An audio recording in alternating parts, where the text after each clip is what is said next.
The noise in the basement woke me up. It was 3 in the morning when the creak of the wooden stairs startled me. I never imagined the last words I'd hear from my grandson would be, "Pack a bag. We have to get out of this house now." The look on his face was something I had never seen before. Pure fear. As we drove through the darkness away from the home where I lived for 37 years, I realized that sometimes those we love are the ones who hurt us the most, and sometimes it's the ones we least expect who end up saving us. But before I continue, make sure you're already subscribed to the channel and write in the comments, where are you watching this video from? We love to know how far our stories are reaching. My name is Emily Miller. I'm 69 years old, and this is the story of how I discovered something terrible was in my basement. It all started with small symptoms: morning headaches, persistent nausea, dizziness when I stood up. At first I thought it was just age. Our bodies change as we get older, Dr. Peterson said when I visited him after fainting at home. I had tests done, I took vitamins, I tried changing my diet. Nothing helped. My son Robert came by often, always worried, always helpful. "I'll take care of everything, Mom," he'd say, and he did. He hired a cleaning lady who came twice a week. He made small repairs around the house. He installed new ventilation systems. He modified my bedroom to improve air circulation. Back then, I only saw a dedicated son. The house I live in was built by my husband, Charles, brick by brick back in the 80s. Charles was a mason, a man who believed that manual labor was the purest form of expression. He spent 4 years building our house, designing every room, installing every door, nailing every floorboard. When he died of a heart attack 5 years ago, I felt like part of the house died too. Robert always had a complicated relationship with his father. While Charles worked with his hands, Robert prided himself on his engineering degree. While Charles valued simplicity, Robert sought status. The tension between them was palpable at every family dinner. When Luke, my grandson, started showing an interest in carpentry like his grandfather, the distance between father and son only grew. Luke showed up at my door one Sunday afternoon. I wasn't expecting him. He was covered in dust, a 24-year-old man with his grandfather's eyes and hands calloused from the same kind of work. "Grandma, we need to check something in the basement," he said without much explanation. I thought it was strange, but I followed him to the basement door. He went down alone, asking me to wait. I stayed in the kitchen, staring out the window at the garden Charles had planted. The tomato plants needed new stakes, I thought distractedly. When Luke returned, his face was white as a sheet. He put his phone on the kitchen table, slid it toward me, and said only, "Pack a bag. We have to get out of this house now." What? Why? "Please, Grandma, trust me." His voice was trembling. "Just take the essentials. Medicine clothes for a few days' documents. I'll wait for you in the car." Something in the urgency of his voice made me obey without question. In 50 years of adult life, I had never packed a bag so quickly. 10 minutes later, we were in his truck, leaving behind the house Charles built, where we raised our children, where I planted every flower in the garden. "Luke, for God's sake, what is going on?" He drove with his eyes fixed on the road, his knuckles white from gripping the steering wheel. "Robert is poisoning you, Grandma." The words hit me like a punch to the stomach. "My son? Impossible. What are you talking about? That's insane." Luke pulled over at a roadside diner on the outskirts of a border town. It was a neon-lit place, empty at that time of night. He took out his phone and showed me the pictures he had taken in the basement. "Look at this. Under your bedroom." The images showed pipes, wires, and a small metal box with a digital timer. "That's a controlled release system for carbon monoxide. It was installed recently, hooked up to the house's heating system. When the heater kicks on at night, this releases small amounts of gas into your room." My mind refused to process what he was saying. "Robert, my son, trying to kill me. It can't be. There must be another explanation. The modifications to your room, the sealed air vents, the disabled carbon monoxide detector, your symptoms, it all adds up." My phone rang. It was Robert. Luke shook his head. I let it ring until it stopped. It rang again almost immediately. He must have realized we're gone. I stared at the phone as if it were a snake about to strike. Why would he do this?" Luke took a deep breath. "Money," The house, the life insurance. Robert is drowning his debt. He lost his job 6 months ago and didn't tell anyone. His words seemed to come from far away, as if he were speaking underwater. My son, my Robert. The baby I held in my arms, the one I taught to walk, to read, to be a good man. Trying to kill me slowly and methodically. My world fell apart as I sat in that cheap diner in a border town, my untouched coffee growing cold in front of me. We spent that night in a motel in a coastal town. I didn't sleep a minute. Every time I closed my eyes, I saw the images of that device under my room counting down the hours to my death. I saw my son's face, imagined his hands installing it while I slept upstairs, trusting him completely. Luke slept in the armchair in the room, refusing to leave me alone. In the morning, as the sun began to filter through the thin curtains, he was already on the phone. Yes, officer. We have proof. Photos. The device is still installed in the house. Yes, I understand. We need protection. He hung up with a frustrated look. They want more evidence before they do anything. They need to see the device themselves. Let's go back then, I said, surprising myself with the firmness in my voice. It's too dangerous, Grandma. Robert might be there. It's my house, the house your grandfather built. I'm not going to let them turn it into a death trap. Luke hesitated, but he agreed. Hours later, we were parking 2 blocks away from my house in my hometown. The police car was waiting for us, just as we had arranged. Mrs. Miller, the officer asked. I'm Detective Miller. Your grandson explained the situation, but I need to see it for myself before we can take any action. We walked in silence to my house. Robert's car wasn't in the driveway, but that didn't mean he wasn't nearby. Do you have a key? The detective asked. Yes, and my daughter Martha does too. Let's be quick then. Luke opened the door with his key. The house was silent, exactly as we had left it the night before. My teacup was still half full on the kitchen table. The book I was reading was still open on the sofa. The detective followed Luke to the basement while I waited in the kitchen, feeling like a stranger in my own home, as if it were now a foreign, hostile place. I looked out the window, and my heart almost stopped. Robert's car was turning the corner. He's coming back, I shouted. Luke and the detective ran up from the basement. We found it. It's exactly as he said. The detective confirmed, pulling his phone from his pocket. I'm calling for backup. Robert's car pulled up in front of the house. He wasn't alone. My daughter Martha was in the passenger seat. Damn it, Luke muttered. They're both in on this together. Robert and Martha walked in without knocking. When they saw the detective, they stopped short. Mom, what's going on? Robert asked, his worried expression too perfect to be genuine. We know what you did, Luke said, positioning himself protectively in front of me. Mr. Robert Miller, the detective intervened.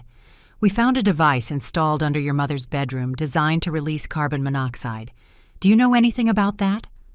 Robert's mask of concern faltered for an instant.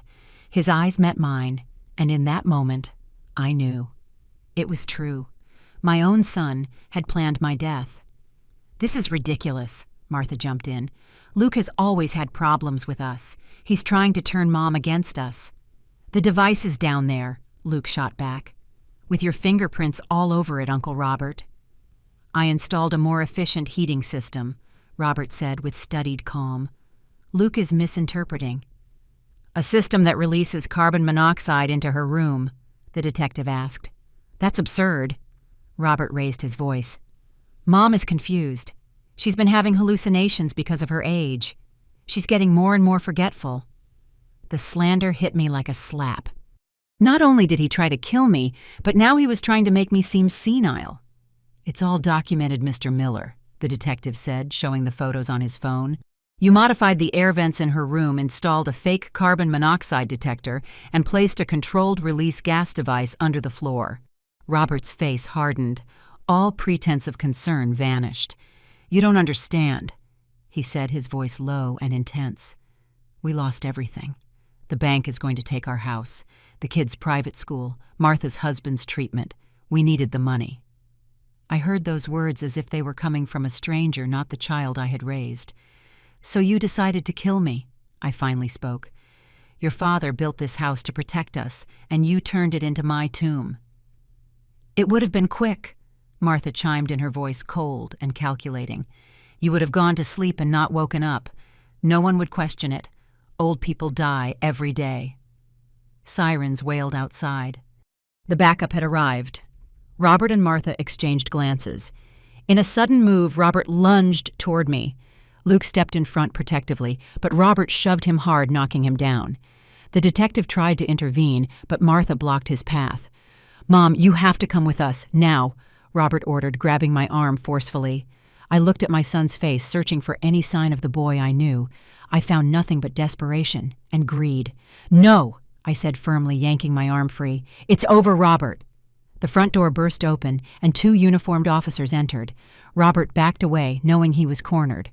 "Robert Miller and Martha Miller Silva, you are under arrest for attempted murder." I watched in silence as they handcuffed my children.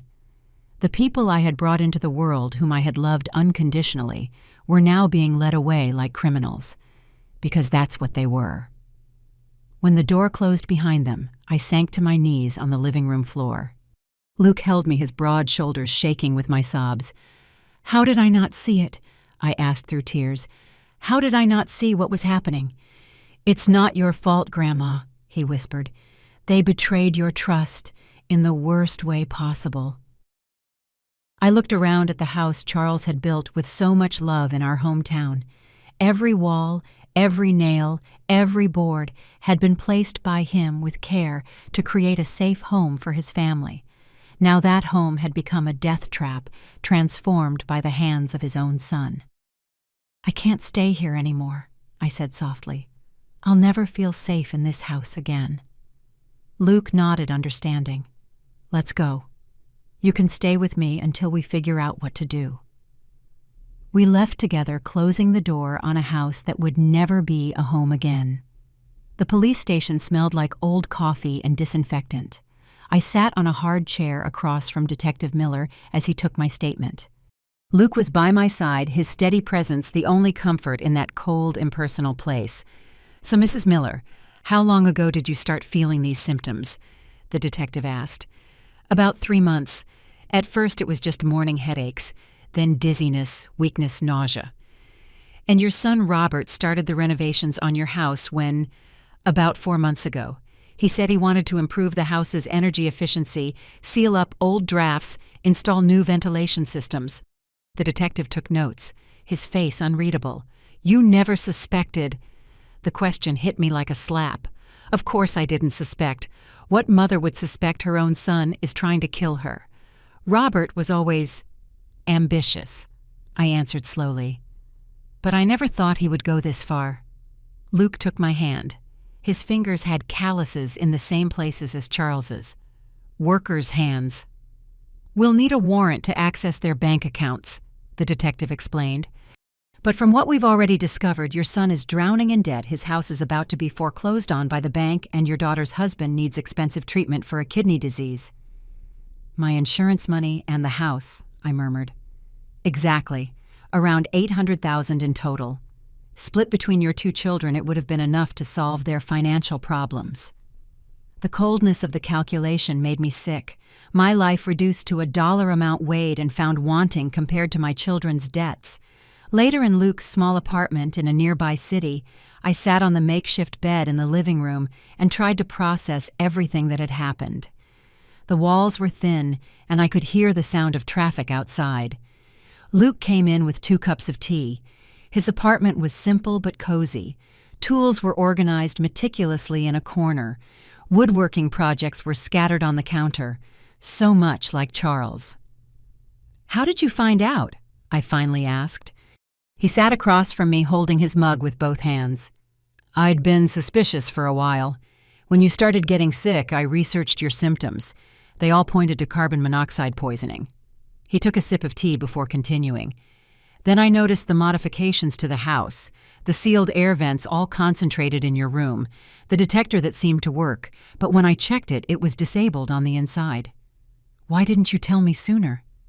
I needed proof. I didn't want to believe Uncle Robert and Aunt Martha were capable of it. A deep pain shot through my chest. Not just for what my children tried to do, but for the fact that Luke had carried this burden alone, protecting me until he was sure. "What happened between you and your father?" I asked. "You never talk about it." Luke was silent for a long moment. When I decided to follow in Grandpa's footsteps with carpentry, instead of going to college, he cut me off. Said I was throwing my life away, wasting my potential. "He always wanted you to be like him," I commented.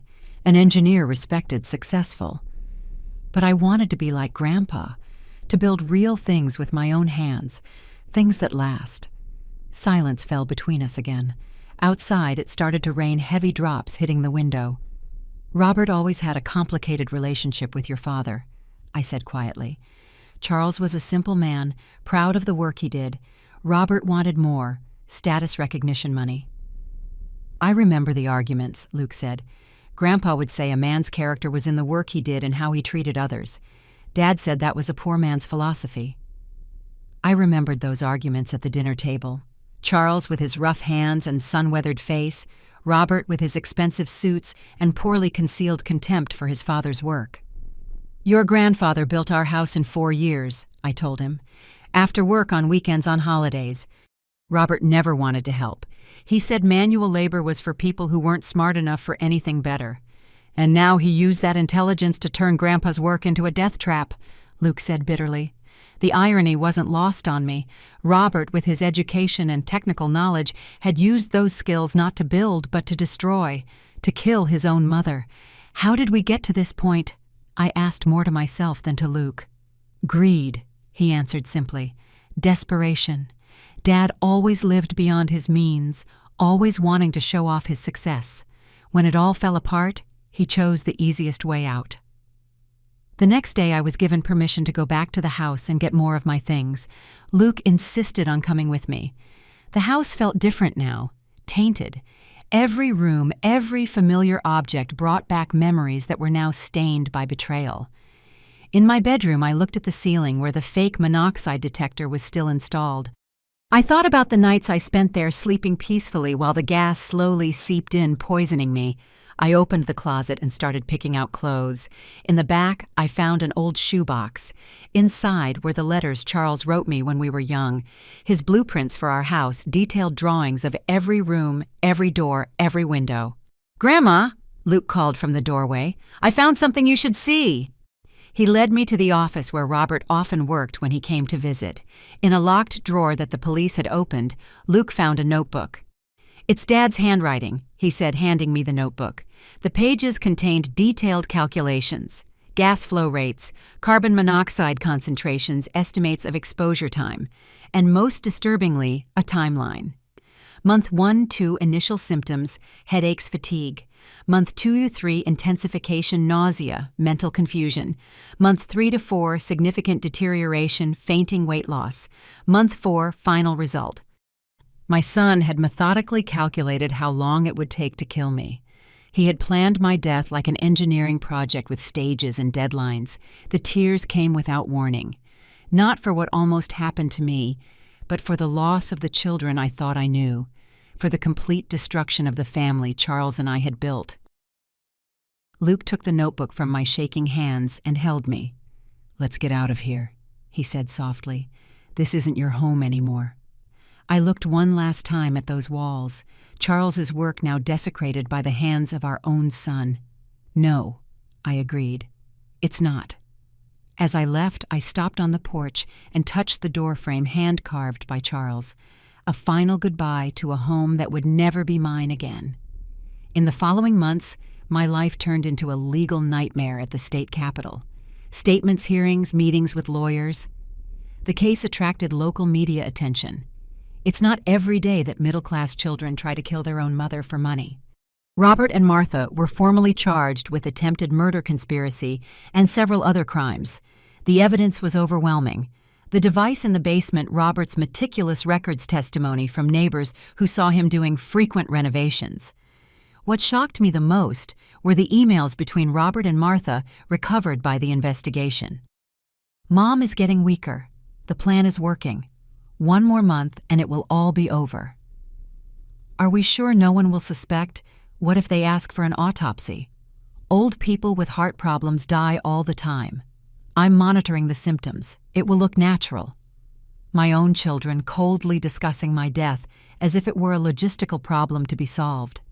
The first time I saw them at the preliminary hearing, I barely recognized them. Robert, always so careful with his appearance, looked disheveled in the orange prison jumpsuit. Martha, my girl, who was always so vibrant, was pale and gaunt. They didn't look at me once during the entire proceeding. The prosecutor called me the day after the hearing. "Mrs. Miller, we have enough evidence for a trial," he explained. "But if they confess, we can avoid this long and painful process for you." Would they confess? Their lawyers are suggesting the possibility of a deal, reduced sentences in exchange for a full confession. Part of me wanted them to face the full force of the law, to pay for what they tried to do. Another part, the mother that still existed in me, despite everything, couldn't bear the thought of seeing them rot in prison for the rest of their lives. "What kind of reduced sentence?" I finally asked. Robert would get 15 years with the possibility of parole after 10. Martha, for having a secondary role, 10 years with possibility after 6. Even reduced, they were long sentences. Robert would be almost 60 when he got out. His children, my grandchildren, who barely knew me, would be adults. "I need to think," I replied. That night, sitting in Luke's small apartment in the city, I looked out the window at the illuminated skyline and tried to understand how we had reached this point. "What do you think I should do?" I asked Luke, who was working quietly on a woodworking project at the small counter in the corner. He stopped, placed the tool on the table, and turned to me. "I can't tell you what to do, Grandma. It's your decision. But I want to know what you think." He sighed deeply. "Part of me wants them to pay for every minute of suffering they caused, for betraying you in the worst way possible." He paused, choosing his words carefully.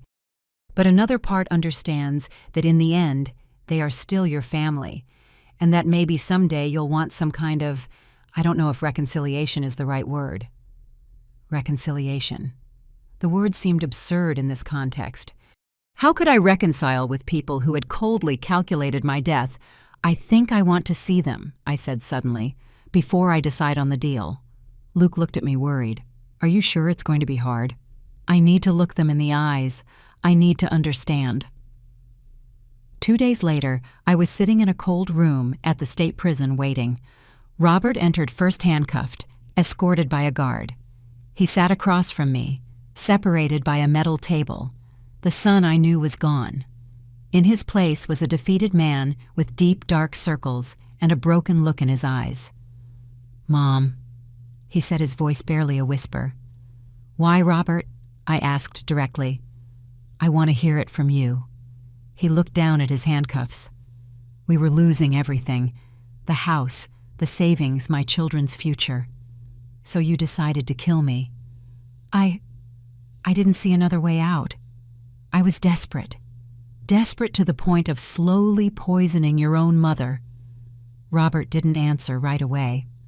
When he looked up, there were tears in his eyes. "I told myself it would be quick, that you wouldn't suffer, that at your age it would just be falling asleep and not waking up." The coldness of his words sent a chill down my spine. Even now he was trying to justify the unjustifiable. "Your father built that house to protect us," I said, my voice trembling with emotion. "He put in every brick, installed every pipe, thinking of our safety, and you used that same work to try and kill me." "Dad was always your priority," Robert answered with sudden bitterness. "Your precious manual laborer. It never mattered how hard I worked, how successful I was. It was always his work that you valued. Does that justify what you did?" "Nothing justifies it," he admitted, the anger vanishing as quickly as it came. "I am so sorry, Mom. I know it will never be enough, but I am sorry." I looked at my son and didn't recognize the man in front of me. Where was the boy I held in my arms? The teenager who made me so proud with his brilliant grades, the promising young man who seemed destined for great things. "Your lawyer mentioned a deal," I finally said. "Yes. Do you want me to take it?" The question caught me off guard. After everything, he was still seeking my approval. "I want you to do what you think is right, Robert, for the first time in your life." I left the prison feeling strangely empty. The conversation with Martha had been just as difficult. She cried more, begged for forgiveness, talked about her husband's expensive treatment, about the young children who needed her. On the way back, sitting in the car next to Luke, I was silent for miles. "They're going to take the deal," I finally said. "How do you feel?" "I don't know, empty, like a part of me died in that house." Luke drove carefully, his eyes fixed on the road. "Grandpa always said that forgiving isn't forgetting. It's just choosing not to let the pain consume you." "I don't know if I can ever forgive Luke. I don't know if I want to." "You don't have to decide that now, Grandma. Some wounds take time, others never heal completely." We spent the rest of the drive in silence, each lost in our own thoughts. I reflected on the choices that brought us here, the small decisions, the unresolved resentments, the unmet expectations that added up over decades culminated in this family tragedy. Robert and Martha accepted the deal the following week. The formal confession was read aloud in court. Every word was like a knife in my heart. The premeditation, the cold calculation, the patience with which they planned my death. The defendants confessed to deliberately installing a carbon monoxide release system in the victim's residence programmed to release the gas in increasing amounts during the night, with the aim of causing the victim's death in a manner that appeared natural, motivated by the desire to obtain financial gain through inheritance and life insurance. Sitting in the front row, I listened to it all with a calm that surprised me. Maybe I was in shock. Maybe I was just too tired to feel anything but a deep, painful resignation. The judge accepted the agreement. Robert was sentenced to 15 years, Martha to 10. Before they were taken away, the judge asked if I would like to make a statement. I initially shook my head. Then suddenly, I stood up. "Yes, Your Honor. I would like to say something." I approached the microphone, my legs trembling slightly. I looked directly at my children, who kept their eyes fixed on the floor. My husband Charles dedicated 4 years of his life to building our home. Every wall, every floor, every system was installed by him brick by brick to create a safe home for our family. That was the legacy he wanted to leave. My voice broke for a moment. I took a deep breath and continued. That house sheltered our family for nearly 4 decades. It was where I raised my children, where we celebrated birthdays, Christmases, graduations, where we mourned losses and celebrated achievements. It was a place of love and protection. I looked directly at Robert, who finally raised his eyes to mine. "You transformed your father's work, his love, into a weapon to kill me. You didn't just betray me. You betrayed his memory, the legacy he left." Silent tears streamed down Martha's face. Robert remained stoic. "I don't know if I can ever forgive you. I don't know if I want to. But I know that Charles would be devastated to see what his children became." I returned to my seat next to Luke, who took my hand as the guards led my children away to begin their sentences. We left the courthouse under the curious gaze of reporters and onlookers. The story had spread. The old woman nearly murdered by her own children for her inheritance. "Are you okay?" Luke asked when we got to the car. "No," I answered honestly. "I don't think I'll be okay for a long time, but I'm alive, thanks to you." He smiled sadly and started the car. "Where to now, Grandma?" I looked out the window at the gray winter sky. "Forward, Luke. It's the only way to go." The house sat empty for months. I couldn't go back to living there. Every room was contaminated by the memories of what almost happened. But I couldn't bring myself to get rid of it right away either. It was the last physical link to Charles, to the life we built together. I continued to stay in Luke's small apartment. He insisted I stay as long as I needed, transforming his sofa into a bed every night, never once complaining. "We need to talk about the house," he said one morning over coffee. "We can't just let it sit abandoned forever." He was right, of course. The bills kept coming. The garden Charles had planted with such care was dying without anyone to tend to it. The neighbors had started to complain. "I can't imagine strangers living there," I confessed, "using the cabinets Charles built, sleeping in the rooms where we raised our children." "What if it wasn't strangers? Luke suggested cautiously. I looked at him confused. I've been thinking, he continued, the room where that device was installed, it can be completely rebuilt. I can redo the floor, the walls, everything. Make it safe again. You want to live there? Not exactly. He hesitated. Actually, I was thinking about both of us. You could take the master bedroom, the one that was Grandpa's. I'd take the old guest room. The idea took me by surprise. Going back to that house even with Luke. I don't know if I could sleep there again, I admitted. I understand. It was just an idea. He smiled, not pressing. Anyway, we need to decide what to do with it. That night I couldn't sleep. I stared at the ceiling of Luke's apartment, thinking about the house Charles built in our city, about the way he would measure twice before cutting, the precision with which he aligned every piece, the pride in his eyes when he showed off his work. I remembered Luke as a little boy following his grandfather around the house, watching his every move, asking endless questions that Charles answered with infinite patience. Grandpa, why are you sanding the wood again? It's already smooth. Because good work takes patience, Luke. Perfection doesn't come on the first try. In the morning, as Luke was getting ready for work, I made my decision. We're going to renovate the house, I announced. He stopped halfway through putting on his jacket. Are you sure? Not for me to live in. At least not right now. But I can't let your grandfather's work be lost, and I don't want strangers living there. Luke smiled, a grin that lit up his face in a way I hadn't seen in months. Can I start this weekend? He said. We can start, I corrected. I'm not going to be just a spectator this time. We started with the room where the device had been installed. Luke ripped out the entire floor, revealing the space where Robert had placed the deadly mechanism. Together we cleaned everything, removing every trace of what had happened there. We worked on weekends and some evenings after Luke's job. He taught me how to sand wood, how to measure precisely, how to cut along the line. Grandpa would be proud of you, he said one night, watching me apply varnish to a new shelf. You have steady hands. I always thought I had no talent for this. Charles tried to teach me, but I was too busy with the kids with my job as a teacher. It's never too late to learn. As we restored the house, we were also restoring something in ourselves. The pain didn't disappear. I doubt it ever will completely, but it transformed into something more manageable. The manual labor had a therapeutic effect that no session with psychologists had managed to provide. One day we found a box hidden behind a false wall in the office. Inside were Charles's old notebooks, detailed drawings of the house notes on every stage of construction, even a journal where he recorded his thoughts. Sitting on the dusty floor, Luke and I spent hours reading those pages. Charles's careful handwriting, the precise sketches, the reflections on what it meant to build a home for his family. Finished Robert's room today, one entry read.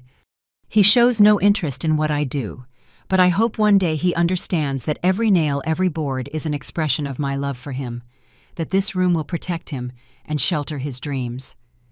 The tears came without warning. Luke put his arm around my shoulders, and we cried together for the first time since it all happened. We cried for what we lost, for what could have been, for the betrayal that tore our family apart. But we also cried in relief, for still being alive, for having found a path through the darkness. After 3 months of constant work, the house was unrecognizable. The room where Robert had installed the deadly device was now a bright office. The walls had been painted in vibrant colors, chosen by Luke to chase away the shadows, as he said. The ventilation systems were completely redone, following Charles's original plans that we found in his notebooks. Luke installed state-of-the-art carbon monoxide detectors in every room, testing them obsessively. One Saturday, as we were painting the living room, Luke paused and looked at me seriously. Grandma, there's something I've been meaning to tell you. I put my paintbrush down, noticing the tension in his voice. What is it? I met someone, an interior designer who's working on a project with me. Her name is Elena. I smiled, genuinely happy for him. That's wonderful, Luke. She wants to meet you.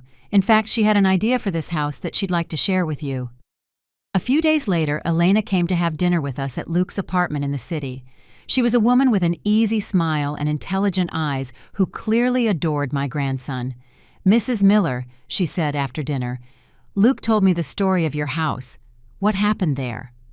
I looked at Luke, who nodded encouragingly. "I work with traumatized spaces," Elena continued, "places where terrible things have happened. I believe that spaces can heal just like people." "And how do you do that?" I asked, intrigued. "By completely transforming them, giving them a new purpose, one that honors what happened but doesn't let the tragedy define the space forever." She took a portfolio from her bag and opened it on the kitchen table. "These are some of my projects. A house where a murder occurred transformed into a community center. An apartment where an entire family died in a fire. Now an art studio for at-risk kids." The photos showed bright, welcoming spaces full of life. Nothing in them suggested the tragedies that had occurred there. "Luke mentioned you were a teacher," she said, "for 35 years, elementary school. What if we transformed your house into an educational space in our city, a place where children could learn carpentry art music, a living memorial to your husband, not to what your children tried to do?" The idea hit me with an unexpected force. Charles had always talked about teaching carpentry to the neighborhood kids when he retired. He never got the chance. The heart attack took him first. "A school for manual arts," I murmured. "Charles would have loved that." "Luke told me your husband believed in the value of a job well done in the dignity of manual labor," Elena continued. "I imagine a space that honors that legacy." I looked at Luke, who was watching Elena with obvious admiration. "Did you already know about this?" I asked him. "We talked about some possibilities," he admitted. "But the decision is yours, Grandma. It's your house." "It's the house Charles built," I corrected gently, "and I think he would approve of this idea." In the following weeks, we worked with renewed energy. The house wouldn't just be restored, it would be transformed. Elena brought her design expertise, creating functional spaces for workshops, classrooms, and community areas. Luke led the construction, faithfully following the principles he learned from his grandfather. He hired a few carpenter friends to help with the heavy lifting, but he insisted on personally making all the pieces that required the most precision. As for me, I discovered an unexpected talent for project organization, for ensuring that Charles's vision was present in every detail. On one particularly exhausting day, I sat on the newly built porch watching the sunset. Luke and Elena were working inside their voices, and occasional laughter drifting out to me. For the first time in months, I felt peace. Not the absence of pain. That was still there. It probably always would be. But a sense that something good could come from even the worst betrayals.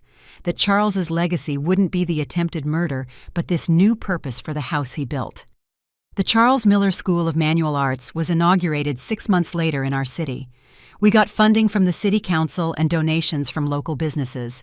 Luke would be the head carpentry teacher. Elena would handle the design classes, and I, despite being retired, would return to teaching. Not math or English like before, but coordinating integrated projects that would unite art and practical knowledge. On opening day, I looked around at what we had accomplished. The house was unrecognizable, and at the same time more true to Charles's original vision than ever. "What do you think?" Luke asked, stopping beside me as we watched the neighborhood kids curiously exploring the new rooms. "I think we transformed an attempted death into a celebration of life," I replied. "And that's the greatest victory we could have." A year passed. The school was thriving with a waiting list for every class. Luke and Elena were engaged planning a simple wedding in the garden we had rebuilt in the back of the house. I was living in a small apartment near the school now, just a short walk away. I couldn't bring myself to sleep in the house. Some memories are too hard to overcome. But I spent my days there teaching, coordinating, watching with satisfaction as the children learned to create with their own hands. One autumn morning, as I was organizing materials for the afternoon class, the school secretary found me with a worried expression. "Ms. Emily, there's a letter for you, from the prison system." My heart sped up. In all this time, I hadn't had any contact with Robert or Martha. I didn't answer the letters they tried to send in the first few months. I had my lawyer handle any legal matters that came up. With slightly trembling hands, I opened the official envelope. It was a notification. Robert had requested a visit. The prison system wanted to know if I would accept. "Is something wrong, Grandma?"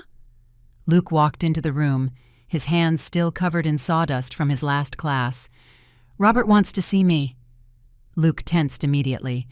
"You don't have to go." "I know. After everything he did." "I know, Luke." We were silent for a moment. Through the window we could see the children playing in the garden during recess. "I think I have to go," I answered slowly. "Not for him, for me." Luke frowned, worried. "Do you want to go with you?" "No, this is something I have to do alone." A week later, I was sitting in a visiting room at the prison in a city upstate waiting. My heart was pounding, and I had to control my breathing to stay calm. The door opened, and Robert walked in, escorted by a guard. He looked older, thinner, his hair cut very short. The prison uniform hung on his body as if it were too big. He sat across from me, separated by a metal table. For a long moment, neither of us spoke. "Thank you for coming," he finally said, his voice hoarse, as if it wasn't used often. "Why did you want to see me, Robert?" He fidgeted with his handcuffs. "I heard about the school. It's in the local papers. The transformation of the house. What you did. It's impressive." I didn't respond. I hadn't come all this way to hear empty compliments. "Dad would have liked it," he continued. "It was the kind of thing he always wanted to do." Yes, it was. Another silence. Robert seemed to struggle with his words. "I'm in therapy here. Part of the rehab program." "That's good." "I've been thinking a lot. About what I did. About why." He looked at me directly for the first time. "It wasn't just about the money, Mom. I think you know that." "What else could it be then?" "Anger, resentment, against Dad, against you, against the life you valued and that I always despised." His words took me by surprise. I didn't expect such self-awareness. "I always felt inferior around him," Robert continued. "It didn't matter what my grades were, my degree, my job. In his eyes, I would never be as good as a man who worked with his hands. Your father was proud of you, Robert, in his own way." "Maybe, but I never felt it, and I twisted that resentment into something monstrous." And he took a deep breath before continuing. "When I started to lose everything, the job, the house, the status I had built, it was like something broke inside me, like everything I had done to prove my worth had been for nothing. And that justifies trying to kill me? No, nothing justifies it." His voice trembled. "I'm not looking for justification or forgiveness, Mom. Just understanding. For myself, maybe more than for you." I studied his face, searching for the son I had raised. Somewhere behind those tired eyes, there were traces of the boy I once loved unconditionally. Are your children okay?" I asked, surprising both of us with the question. "Yes, they're with their mother. She has permission to see them once a month. And Paul Martha's husband, he passed away last year, kidney complications." Another silence, heavier this time. "Why the school, Mom? Why transform the house like that?" I thought about the answer for a moment. "Because we couldn't let what you and Martha did be the final word for that house. It was built with love, to protect and nurture. That's what we needed to restore." "Luke is involved from what I read." "Yes, he's the head carpentry teacher." A sad smile crossed Robert's face. "Like Dad, he became what I never could be. He found his own path, Robert, just as you found yours." Robert lowered his head, defeated by the simple truth of my words. "I'm never getting out of here, am I? Even with the possibility of parole?" "I don't know. That will depend on a lot of things. Do you think someday you'll be able to forgive me?" The question hung between us, heavy, inevitable. For a long time, I thought the answer would be a definite no, that some betrayals are too big to be forgiven. But sitting there looking at the broken man in front of me, I realized a more complex truth. Forgiveness isn't something I can just decide to give Robert. It's a process, a journey. I'm trying to walk it. Not for you. For me. He nodded slowly. It's more than I deserve. It's not about what you deserve. It's about what I need to keep living. We sat in silence again. Finally, I stood up. I have to go. I have a class to teach this afternoon. Robert stood up too awkwardly because of the handcuffs. Thank you for coming, Mom. I wasn't expecting it. Neither was I admitted. I turned to leave. Then I stopped at the door. Charles used to say that building something is easy compared to fixing what's broken, but that the repair, when it's done right, often makes the piece stronger than it was before. Robert didn't answer, but I saw in his eyes that he understood. It wasn't a promise of reconciliation, just the acknowledgement of a distant possibility. I left the prison feeling strangely light, as if a weight I didn't even know I was carrying was finally starting to ease. Not completely gone, I doubt it ever will be, but made more bearable. On the way back to the school in the city, I stopped at the cemetery where Charles was buried. It wasn't a planned detour, but I felt the need to be there after the meeting with Robert. The grave was simple, just as Charles would have wanted.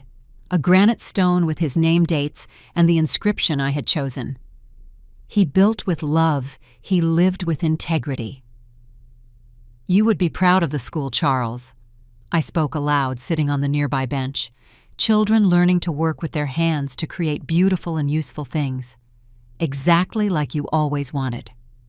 The wind gently rustled the flowers I had brought last week. I don't know if I'll ever fully understand what happened with our children. What drove them to do what they did. Maybe some things aren't meant to be understood, only accepted. A leaf drifted down, landing on the headstone. But we are rebuilding Charles, not the same thing we had before. That's gone forever. Something new. Something that might be even more meaningful. I got back to the school in time for my afternoon class. A group of children was waiting for me, excited for the day's project. Small wooden treasure boxes, just like Charles had taught me to make decades ago. As I explained each step, showing how to measure twice before cutting, how to sand with patience, how to fit the pieces together precisely. I felt a familiar presence beside me, not in a supernatural way, but in the living memories that filled that space. Charles was there, I knew it, in the clumsy but enthusiastic hands of the children, in the smell of freshly cut wood, in the sound of tools on the workbench, and somehow that certainty was enough. The school bus pulled up in front of the school one spring morning 2 years after the inauguration. 30 children piled out, led by smiling teachers. A field trip from a public school in a nearby town. Luke greeted them at the gate, already wearing his work apron. "Welcome to the Charles Miller School of Manual Arts," he said, his smile spreading to the children. "Today, you're going to learn to build something with your own hands." I watched from my office window as he led the group to the carpentry shed out back. Elena joined them, carrying boxes of colorful materials. Our little school had grown beyond our expectations. What started as a personal healing project had become a recognized educational center in the city. We offered free classes for public schools and scholarships for children from low-income families. The funding came from donations, partnerships with local businesses, and the tuition from the regular classes. The house that Charles built, which almost became my tomb, was now a place of creation and learning. I turned my attention back to the papers on my desk. A letter from the prison. Martha would be eligible for parole next month. Her lawyer was asking if I had any objections. I didn't. After the visit with Robert, something had changed in me. Not complete forgiveness, perhaps, but a form of acceptance. The phone rang, interrupting my thoughts. "Ms. Emily, there's a man here in the reception who wants to talk to you. He says he's from the press." I sighed. Ever since our school won a state award for alternative education, reporters showed up frequently. "I'll see him," I replied. The man waiting in the reception didn't look like a typical reporter. Older, gray-haired, simple clothes. "Mrs. Miller," he asked, extending his hand. "I'm Anthony Vargas. I worked with your husband in construction many years ago." Surprised, I shook his hand. "You knew Charles. For almost 2 decades. We were friends as well as colleagues." I invited him into my office, intrigued. Charles rarely spoke about his work colleagues. "What can I do for you, Mr. Vargas?" He pulled a worn leather envelope from his bag. "I found something I think you should have." I was cleaning out my basement and found these drawings Charles made. He opened the envelope and pulled out yellowed sheets of paper. Blueprints, sketches, detailed notes. This is the original project for a carpentry school he wanted to build when he retired. Vargas finished. Charles talked about it a lot. It was his dream. My hands trembled as I touched the papers.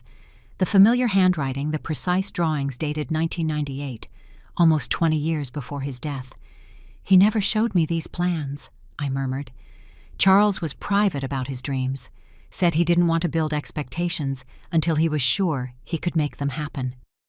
I studied the drawings. The project was surprisingly similar to what we had implemented, even though we had done it all without ever seeing these plans. "How did you know about our school?" I asked. "I saw the story in the newspaper. I recognized the house immediately." Charles showed off pictures of it so many times, proud of every detail.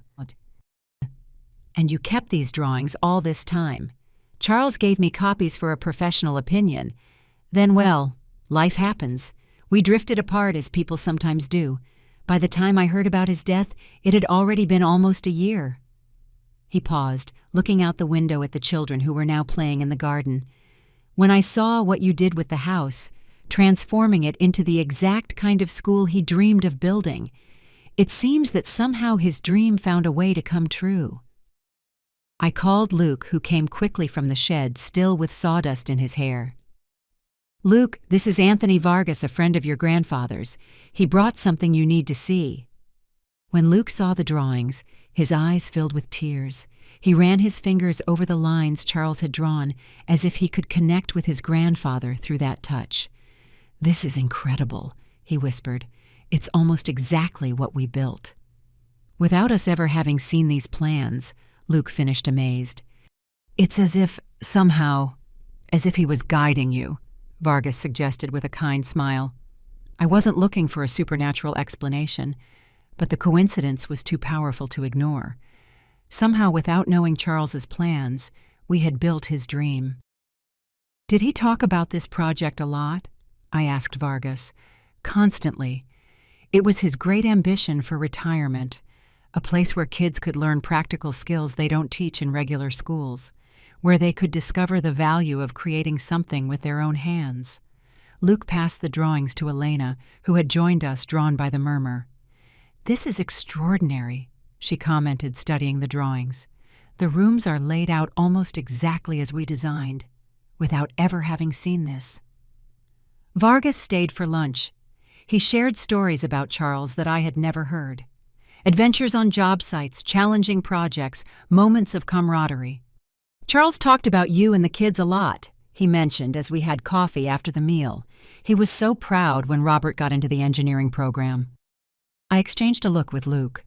Robert's name was rarely mentioned at the school. "He had high hopes for Robert," I continued cautiously. "He wanted him to follow his own dreams, even if they were different from his." "Yes, he mentioned that several times. He used to say that deep down, engineering and carpentry weren't that different. Both were ways of building, of creating."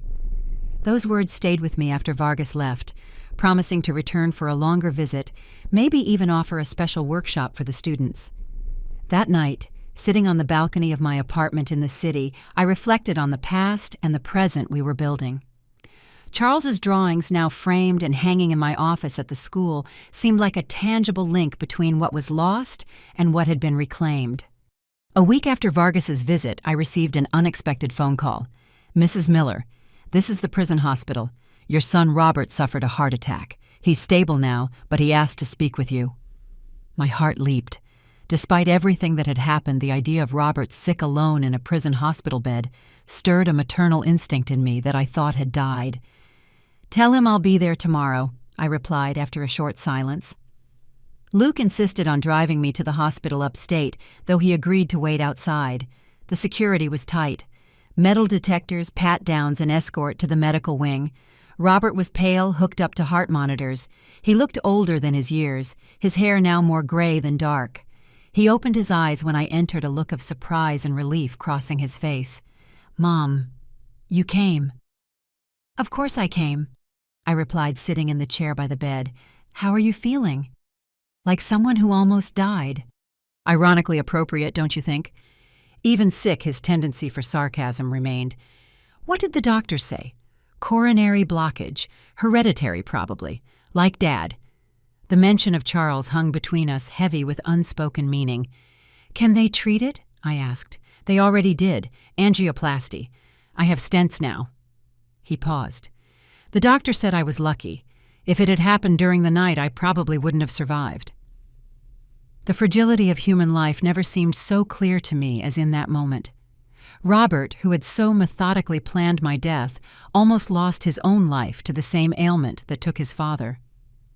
"I saw about the school in the papers," he commented after a long silence. "It looks impressive." "It's a good place," I replied simply. "We're doing good work there." "Luke is involved from what I read." "Yes, he's the head carpentry teacher." Robert stared at the ceiling, avoiding my gaze. "Dad would have approved. He always wanted to do something like that." "We know. A friend of his showed up recently with the original drawings Charles had made for a carpentry school, surprisingly similar to what we created without ever seeing the plans." Robert turned his face toward me, genuinely surprised. "He never told me about that. There were a lot of things you two didn't share." "Yeah." A deep sigh. "So many things left unsaid, so many missed opportunities." We fell silent again. The heart monitor beeped steadily, a constant reminder of the fragile life he had been willing to take. "The heart attack made me think," he said finally. "About Dad, about you, about what I did. And what did you think? That maybe he was right all along, about what really matters, about building something that lasts, not just making money and status." His words sounded genuine, without the calculating tone I had learned to distrust. "You know what's funny?" he continued. "Here in prison, I've been participating in a woodworking program. Ironically, it's the only thing keeping me sane. You in a woodworking program." A faint smile appeared on his face. "I started it as occupational therapy, but I found out I like it. There's something about the work, the precision, the patience it takes, seeing something take shape under your hands. Your father used to say the same thing. I know it's too late for a lot of things." Robert said, his voice dropping to almost a whisper. "I don't expect forgiveness. I don't deserve it. But I wanted you to know that I finally understand, a little, of what he tried to teach me all those years." I looked at my son, this familiar stranger who had tried to kill me and who now spoke with a sincerity I hadn't heard from him since he was a boy. There was a vulnerability in his eyes that reminded me of when he was 7 and would come to my bed during storms, scared of the thunder. "It's never too late to understand," I replied finally, "even if it's too late to fix." "Do you think he would forgive me, Dad, I mean?" The question took me by surprise, not because of its content, but because of the genuine vulnerability with which it was asked. "Charles was a man who believed in second chances," I answered carefully. "He valued the ability to learn from mistakes, to rebuild what was broken." "And you, Mom, will you ever be able to forgive me?" The question I always knew would come eventually. The question I still didn't have a definitive answer for. "I'm trying, Robert. Not for you, for myself. Hate and resentment are too heavy to carry for the rest of my life." He nodded, accepting the most I could offer at that moment. "Martha gets out on parole next month," I commented, changing the subject slightly. "I know, we're not exactly in touch. Things got difficult after Paul died." "Does she have somewhere to go?" "Her oldest daughter will take her in, from what I understand." We sat in silence again, each lost in our own thoughts. The afternoon sun was beginning to set, casting long shadows through the barred window. "I have to go," I said, standing up. "I have a class to prepare for tomorrow." "Thank you for coming," Robert said, his voice weak. It meant a lot. At the door, I stopped and turned back. "Take care of yourself, Robert. Follow the doctor's orders." "I will." I left feeling strangely light, as if something that had been trapped inside me for years was finally starting to loosen. Not complete forgiveness, maybe. That still seemed too distant, but a small step toward some kind of peace. Luke was waiting for me in the parking lot, looking worried. "How did it go?" he asked, opening the car door for me. Surprisingly, okay. I got into the car thoughtfully. "He had a heart attack, like your grandfather. Is he in danger?" "Not immediately. They gave him an angioplasty." Luke drove in silence for a few minutes before asking, "Did he talk about, you know?" "Not directly, but he seemed genuinely sorry." "Do you believe him?" I looked out the window at the passing city, reflecting. "I think I do, which doesn't mean I trust him, or that I ever will again." Luke nodded, understanding the complexity of what I was feeling. "He mentioned he's in a woodworking program at the prison," I commented, almost laughing at the irony. "Said it's the only thing keeping him sane." Luke looked at me surprised.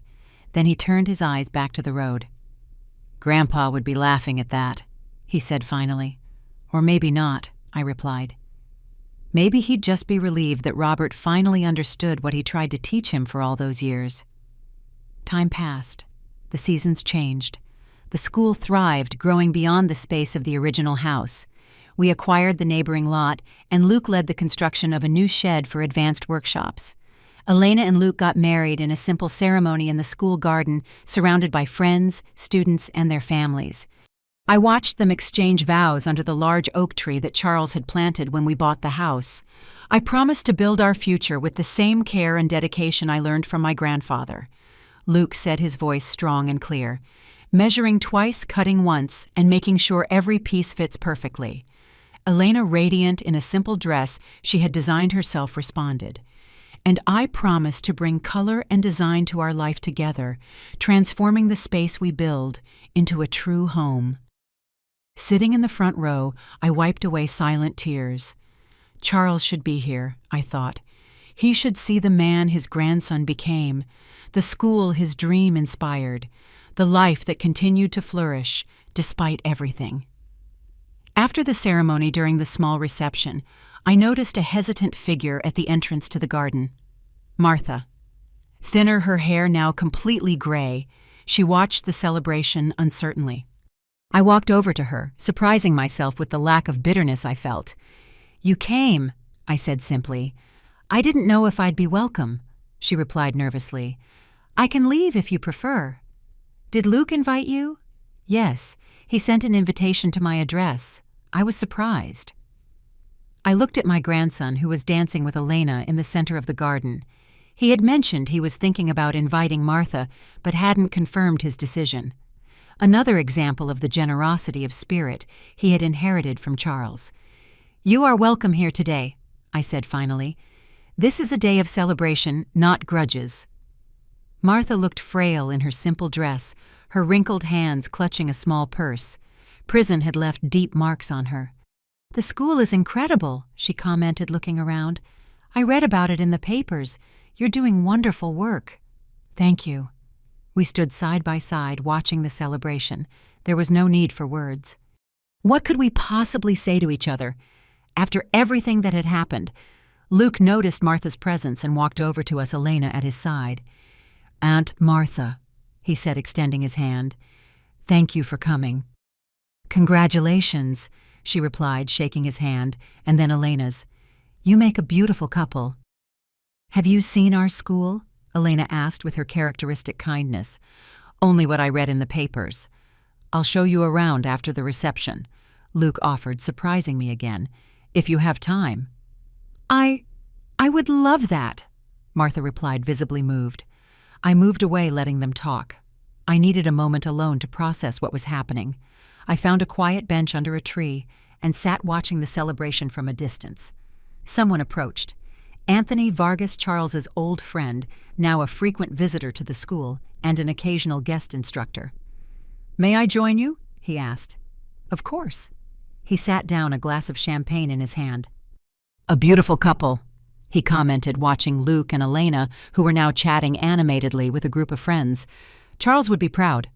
"Yes, he would." "Is that your daughter?" he asked, noticing Martha, who remained separate, clearly uncomfortable. "Yes." I offered no further explanation, and Vargas was sensitive enough not to ask. Everyone in our city knew the story. It had been front-page news for weeks. "Do you know what Charles used to say about families?" he commented, after a moment of contemplative silence. That they're like houses. You have to build them on a solid foundation, but even the best structures sometimes develop cracks. The important thing isn't avoiding the cracks. That's impossible.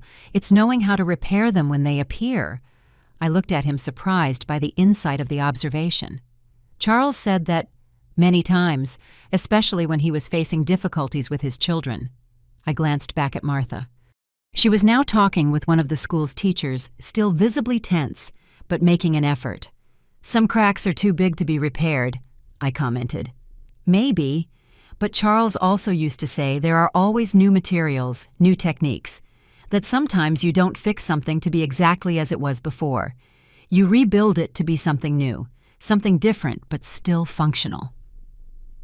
The words resonated deeply within me. It wasn't about restoring what was lost, that family that existed before the betrayal. It was about building something new from the rubble, something that acknowledged the past without being defined by it. A few months after the wedding, Elena announced she was pregnant. The news brought a joy I didn't think I was capable of feeling again, a new beginning, a new generation free from the weight of the past. "Will it be a boy or a girl?" I asked during a dinner at my apartment. "We don't want to know yet," Luke replied, holding Elena's hand. "We prefer the surprise." "Have you thought about names?" I asked. Elena and Luke exchanged a knowing look. "If it's a girl, we're thinking Elisa," Elena replied, smiling at me. The tears came immediately, impossible to hold back. "And if it's a boy?" I asked when I found my voice. "Charles," Luke replied simply. That night after they left, I sat in my apartment thinking about cycles and rebirth, about how life continues even after the worst betrayals, about how love persists, finding new channels when the old ones are blocked. I picked up the phone and made a call I had been putting off for months. "Detention Center, how can I help you?" "I'd like to schedule a visit with Robert Miller, please." The following week, I sat once again in the prison visiting room upstate. Robert looked better than on my last visit. He had regained some weight, and his color was healthier. "Mom, I didn't expect to see you so soon." "I have news," I replied, getting straight to the point. "Luke and Elena are expecting a baby." His face lit up genuinely. That's wonderful. When?" "Next spring, early April probably." "A baby," he repeated as if savoring the word. "I'm going to be, well, technically I'll be a grandfather." I didn't correct the hesitation. Legally, he was still Luke's father despite everything. Biologically, he would be the child's grandfather. But what role he would actually play in this new being's life, that was a much more complex question. "If it's a boy, they're naming him Charles," I told him. Robert was silent for a moment, his eyes softening. "And if it's a girl, Elisa." He smiled, a genuine, unguarded smile. "Perfect names." We talked for almost an hour. For the first time in years, we spoke not about the past, about what was lost or destroyed, but about the future, about possibilities, about hope. When I stood up to leave, Robert said, "Mom, I know I have no right to ask this, but do you think I'll ever get to meet my grandchild, even if it's just through pictures?" The question was too complex to answer right then. "I can't promise that, Robert. It's not just up to me. Luke and Elena will have the final say on who is part of their child's life." He nodded, accepting the answer. "I understand, and I respect that." At the door, I turned back one last time. "But I will talk to them. That's all I can promise right now." The relief and gratitude in his eyes were palpable. On the way back, I reflected on the cycles of pain and healing, on how families can be shattered and maybe just maybe rebuilt in different, wiser ways, not as they were before, but as something new forged in the hard lessons of the past. Spring arrived, and with it came Charles Robert Miller, 8 pounds and 2 ounces of pure promise. With his dark hair and curious eyes, he seemed to soak in the world with an intensity that reminded me so much of Luke and of the grandfather whose name he carried. I held him for the first time in the hospital, marveling at his perfection, at the way his tiny fingers wrapped tightly around mine. "He already has strength in his hands," I commented to Luke, "like you did, like your grandfather did." "Maybe we have another carpenter in the family," Luke replied, beaming. "Or maybe an artist," Elena added, smiling. "Or an engineer," I said quietly. "Who knows what he'll choose to be?" Luke looked at me, understanding what I hadn't said explicitly. Later, when we were alone in the hospital room, Elena nursing little Charles, Luke pulled me into the hallway. "You mentioned him on purpose, my father." I didn't try to deny it. "Yes." "Why?" I thought carefully before answering. "Because he is a part of who you are, and a part of who little Charles is, whether we like it or not." Luke was silent, processing my words. "You visited him recently, didn't you?" he finally asked. "Yes, to tell him about the baby." Another long silence. "He asked to see Charles someday, even if it's just pictures," I continued. "I told him the decision would be yours, and Elena's, of course." Luke leaned against the wall, the exhaustion of the sleepless night clear on his face. "I don't know if I'm ready for that," he confessed. "You don't have to decide now, or ever if you don't want to." "What would you do, Grandma?" The question caught me off guard. I looked at the nursery through the glass windows at the little bundles of potential and hope. "I think every child deserves to know their full story eventually, the good parts and the bad. It's part of who they are. Even when that story includes attempted murder." "Especially then," I replied softly, "because only by knowing the whole truth can they make informed decisions about who they want to be."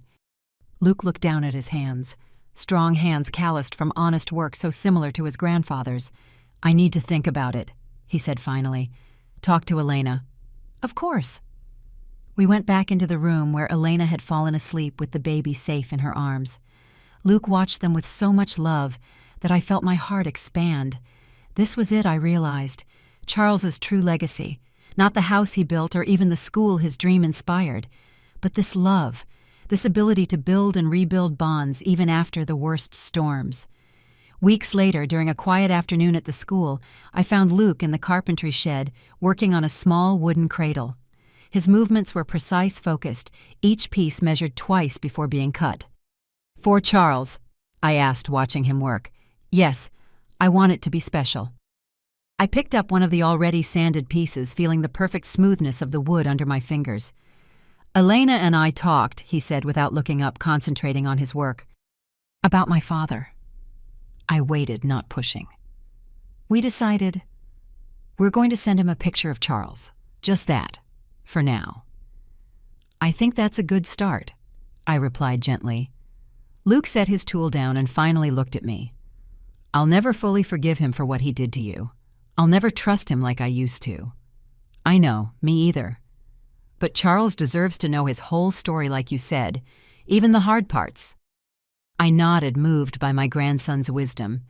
"And maybe," he continued, returning to his work, "maybe it's time to build something new, not to forget what happened, but so we aren't defined by it."